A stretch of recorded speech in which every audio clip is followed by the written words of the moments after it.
Bismillahirrahmanirrahim. Jangan lupa subscribe ya.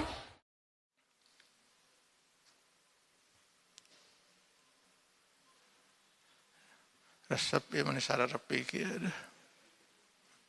Ya itu ya, jadi karena mungkin kita ini terlalu diemplak-emplek dalam dakwah itu ya. Terlalu itu tadi yang dakwah sejuk-sejuk itu. Ini pasti tidak sejuk, Bu. Pasti sangat tidak sejuk untuk Bapak dan Ibu sekalian. Tapi mudah-mudahan dengan cara begini, Bapak Ibu akan sejuk di akhirat nanti di surga Allah.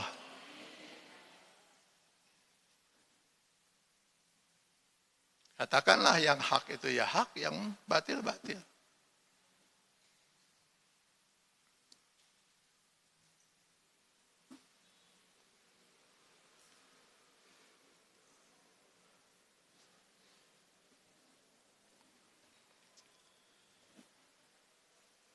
Sudah 1 jam, jadi saya mulai 8 kurang 20, sekarang 9 kurang 20. Mudah-mudahan ini sudah memberi semakin jelas, Pak. Saya ini mukadimah. Ini yang saya sampaikan ini mukadimah tentang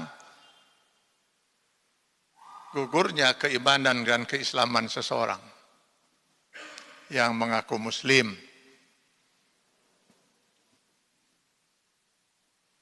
Yang ini kalau nanti kita bahas, Pak, ada banyak sebenarnya fenomena yang bisa menggugurkan keimanan dan keislaman seseorang. Sementara ini saya sebut banyak saja, Pak.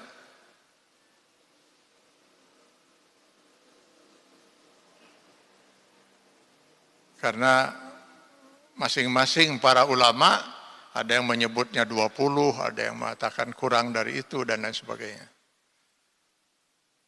Nanti kita coba bahas satu demi satu, Pak.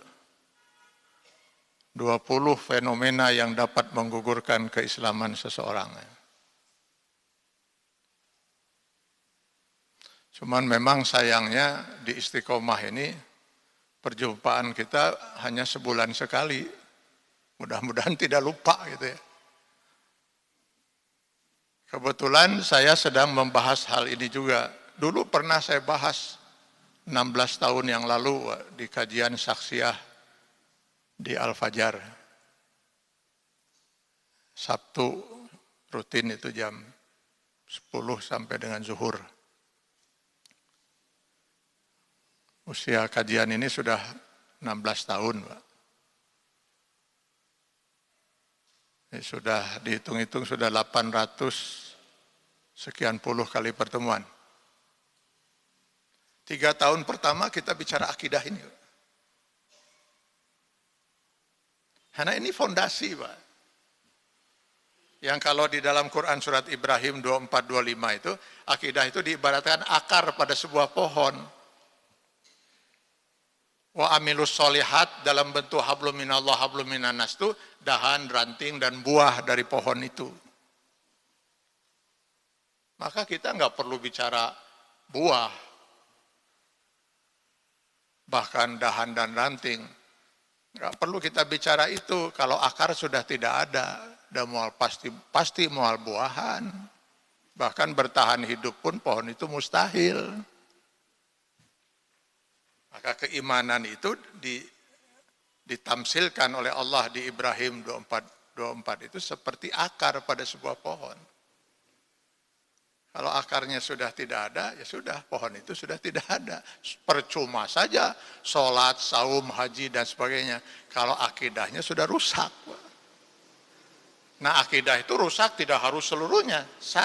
Sekecil apapun dia sudah tidak mukmin lagi di mata Allah. Akar itu dianggap sudah rusak.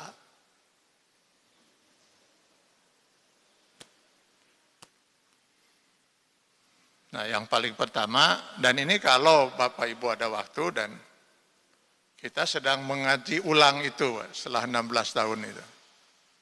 Kita sudah mulai lagi kaji ulang itu, tafsirnya kita tunda dulu sementara. Karena saya melihat ya semakin luar biasa itu. kekufuran itu terjadi dalam kehidupan umat yang katanya mayoritas penduduk negeri ini. Termasuk kemusyrikan. Dan ini poin pertama, kemusyrikan yang sedang kita bahas.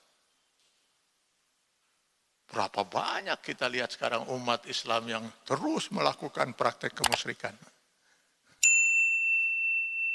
Jangan-jangan mereka nggak sadar. Mudah-mudahan mereka nggak sadar. Mudah-mudahan Allah memaafkan karena ketidaktahuan mereka. Tapi berapa banyak dosa kita yang membiarkan mereka melakukan itu semua. Jelas musyrik itu.